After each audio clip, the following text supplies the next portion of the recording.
Hala po, ay naku po, karne na naman po ang hinanda po ni Elise. Hello, kumusta mga lalabs? Ayan po, kailangan ko po rin ng protina. Kaya ito, magluto po tayo ng dinakdakan. Specialty po ng Ilocano. Ayan po, iboboil lang po natin ang karne. Lagyan po ng bawang para pangtanggal po ng mga aswang. Ay hindi po pangtanggal po ng panlaban po sa mga may alta pressure po dyan. Bato-bato po sa langit. Ay, isa na po si Elise pala. Kaya, ayan, subaybayan nyo na lang po ako. Pagkatapos pong makuluan po natin, ay pwede nating hanguin na, tanggalin sa tubig at ihanda na po ang ating oven o yung grilled na sa loob lang po tayo magluluto kasi malamig po sa labas. Ayan na po.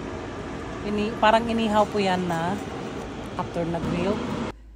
Tapos ihanda po ang luya at sibuyas. Yan po ang nagpapasarap sa dinakdakan at may mayonnaise po at kunting kagat po ng red na chili.